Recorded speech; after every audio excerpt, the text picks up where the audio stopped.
Now let's turn to the power tussles and the pitfalls of Nigerian politics, and yet another billowing conflict with the minister of the FCT, the so-called political strongman of Abuja, Nyesom Wike, a minister whose opponents describe as increasingly authoritarian, extremely defensive and incredibly unpredictable, a politically assertive, hyper-tough guy intent on building a national conglomerate and creating his political realm within the domain of President Tinubu and the ruling APC, even though he technically belongs to the opposition People's Democratic Party, or PDP. Those are the words of his opponents. So given all this, who's afraid of Nyesom Wike?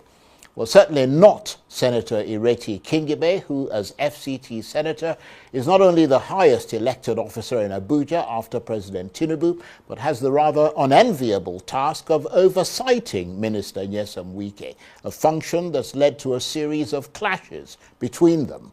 And now it all seems to have come to the edge of a cliff, with no immediate sign of a ceasefire and no let-up in the verbal invectives. So, in the uncertain winds of Nigerian politics, how much of a gale force blast is this? Well, for more on this, I'm joined now in the studio by the member of the Senate representing the Federal Capital Territory in the National Assembly, Senator Ireti Kingibe. Good to see you again. Good evening, Charles. Thank you very much indeed for coming in. I'm very well, and you? I'm fine, thank you. Let me start by asking you for your reaction to the passing of President Buhari. Well, I would like to condole his family, the nation, FCT, and even myself, because I knew him well. I have always been on the same side. I campaigned with him in 2003, my first election, and also I campaigned with him. Most of the time I've been on Buhari's side, even when I was not in his party. And in 2014, 2015, I was in his personal entourage and campaigned with him to become president. We have lost a president, and in his earlier days, he used to be quite passionate. I think a little bit of that was lost later on. I mean, we all lose our passions from time to time. May his soul rest in peace. Amen. And I hope that he will achieve Al-Jannah Fidausi. Well, let's turn to something a little more passionate, if you like. I mean, what exactly is at the heart of the conflict that's been brewing between yourself and Minister Nyesom Wike? Because with all these sort of heated exchanges, it's starting to turn into something of an epic, isn't it? I mean, what are the issues that really challenge your relationship with him? The primary thing is that the minister he doesn't obey the rule of law. He's autocratic. He doesn't follow any rules or any laws. And when you try to draw his attention that governance is based on laws, the rule of law, he doesn't accept that. The truth is that Abuja does not have as many laws, enabling laws, as most states.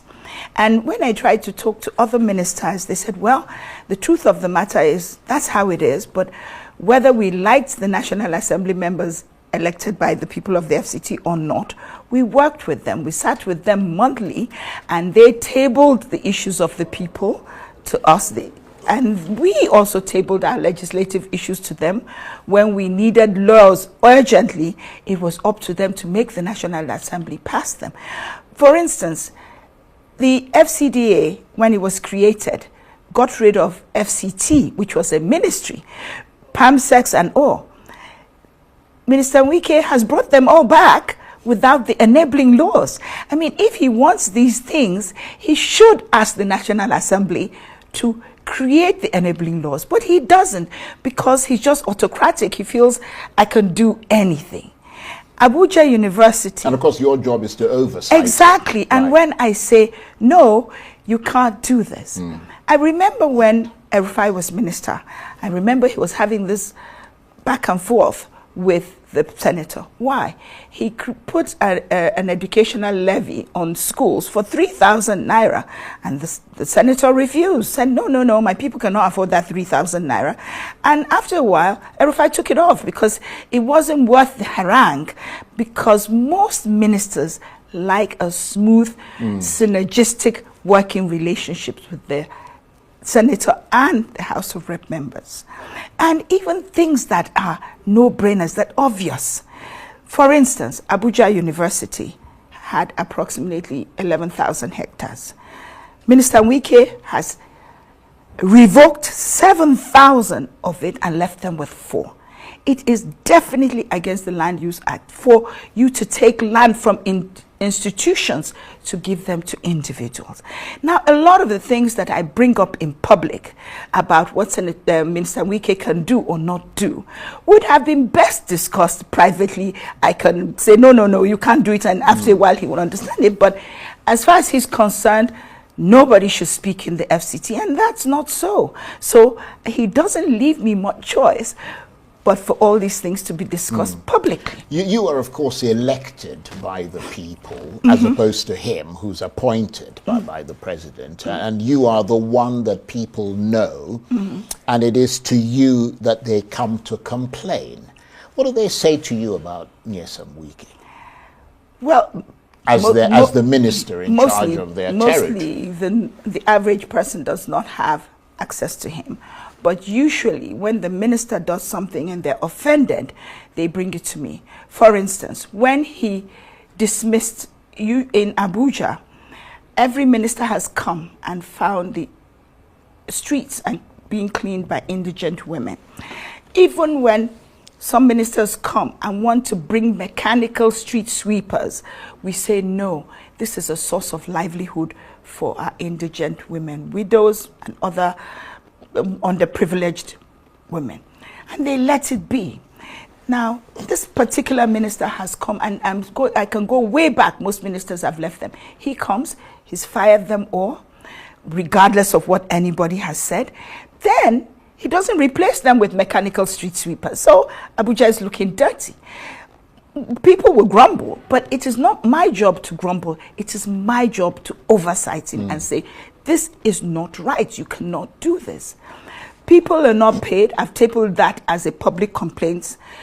There are these people called Abuja small indigenous contractors. They're not, and they do contracts of all under 5 million each person. So there's not a lot of money.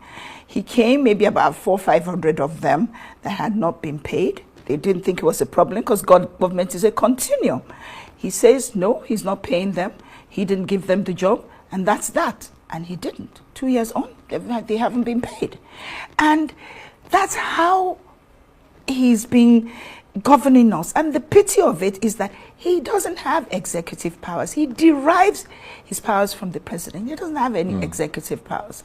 But I mean, there was a person on the street poll that was taken recently. I don't know if you're aware of it, in the FCT, and many ordinary people said they would vote for Wike if he ran for president based simply on the things that he's done in Abuja. And they said they don't really care if some contracts have been inflated or not. What matters to them is what they can see on the ground. How much is that reality likely to send a message to Mr. Wike to continue with his influence on things? Because, I mean, let's face it, politics is about symbolism, and it's about people's gut feelings and people's sense of who is bringing in the dividends. Well, let's put it this way.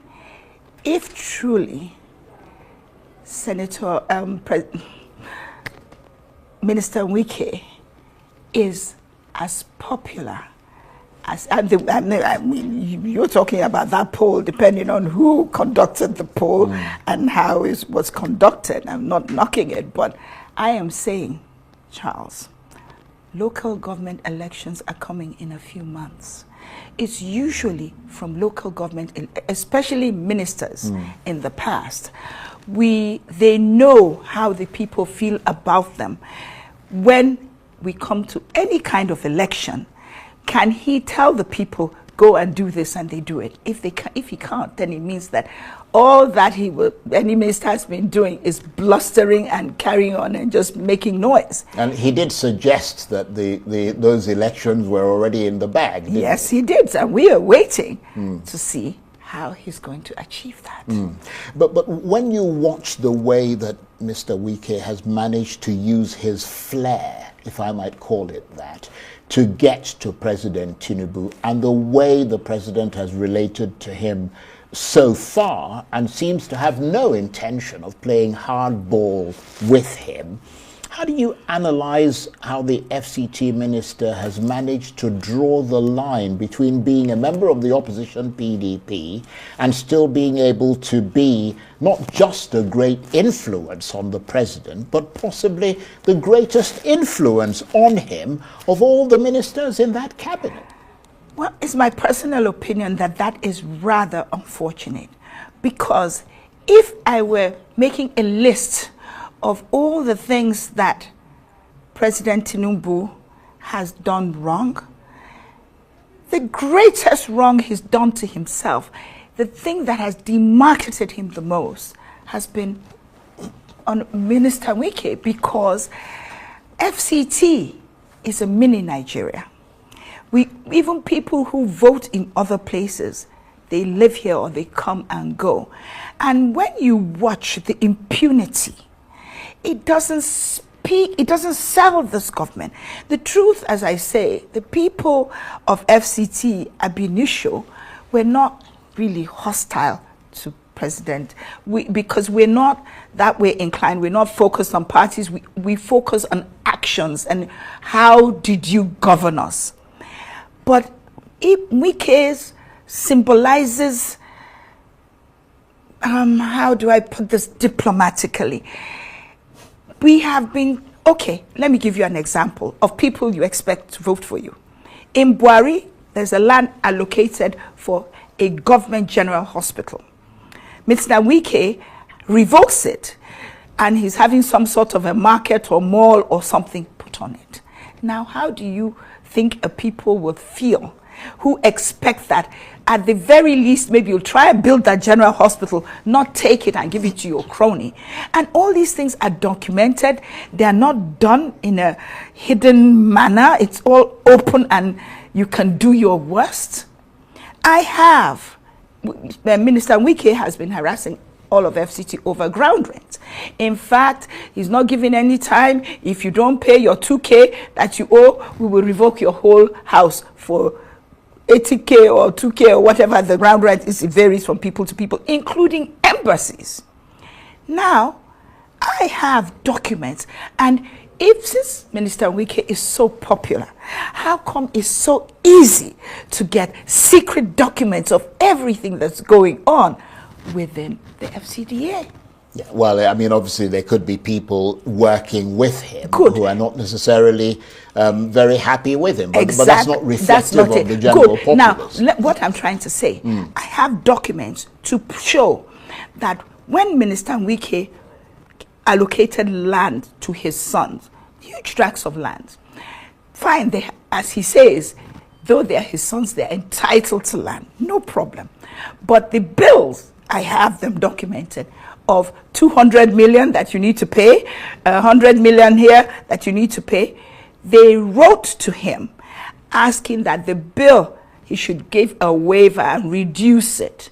Within 48 hours, they are going from 200 million to 22 million. And that's illegal, isn't it? Of course it's illegal. Right. At the very least, it's unfair, it's unethical, at the very least. And these things, I am a civil engineer, I'm a fact person. I wouldn't come here I wouldn't say so publicly without having the facts and the documentation. So in that regard, should he be afraid of you? Because, I mean, you've got oversight over him, or are you afraid of him? I'm definitely not afraid of him. I'm not saying he should be afraid of me. I'm just saying that considering he should be aware that most things he does, I will know. So what are you going to do with those documents? Oh, I'm going to take those documents and go to the body He's the equivalent of his state assembly and insists that that assembly, the president from whom Wike derives his powers, goes back to the National Assembly for approval for everything. And Wike, who is deriving powers from him, does not go to the National Assembly for anything except budget.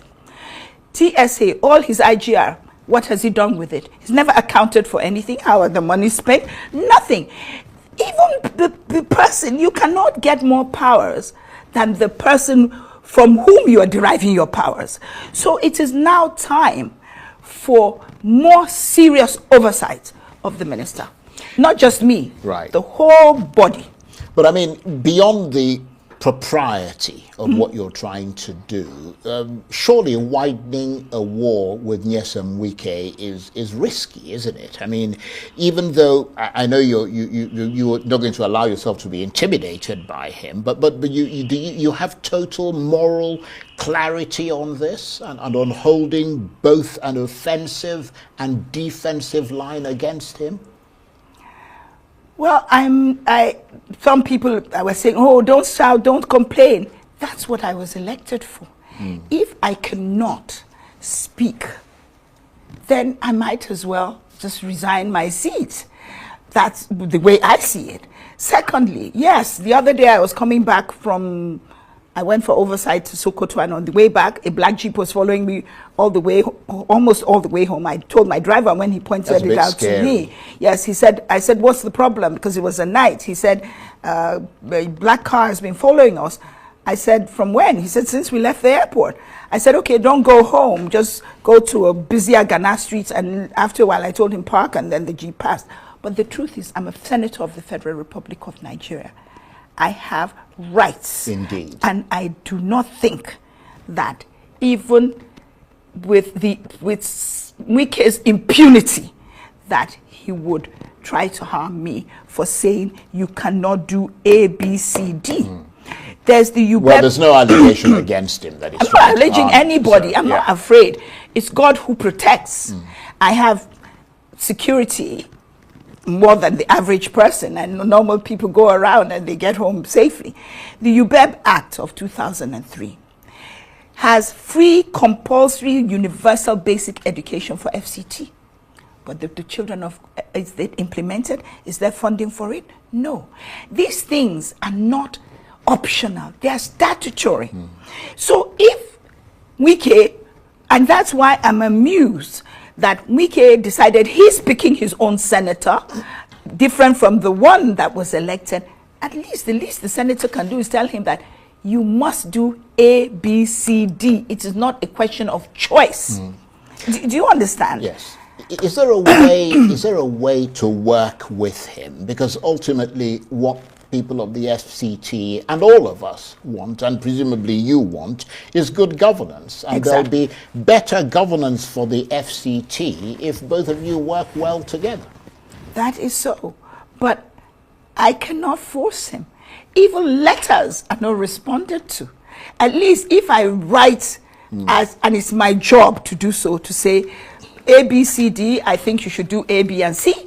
The very least I expect is, even if he's too big to respond, he would have an aide who can write back to say, well, Senator Kingibe, we received your letter about so-so-so issue, and maybe we can talk about it, or no, we're still going to do it that way. And I can also tell him why, quote the laws that stop him from doing those things. Well, I hope this gets sorted out as quickly as possible, because as we said, governance is the priority. That is true. We've just got about 2-3 minutes left. Let's turn briefly to you and your political direction going forward. I understand that you've defected from the fantastically beleaguered Labour Party to the new ADC coalition party. That's a fact, isn't it?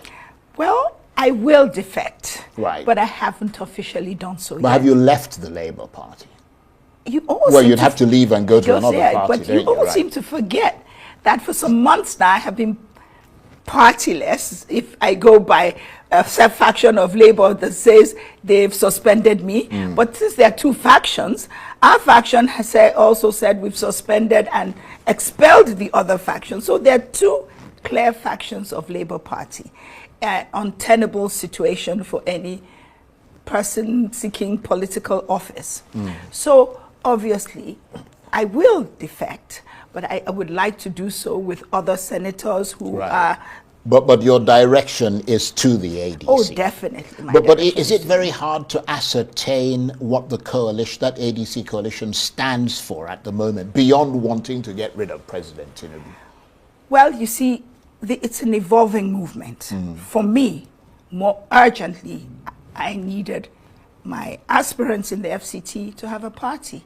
We are going to area council elections. So we cannot be, at least the Labour Party aspirants cannot be in two different factions.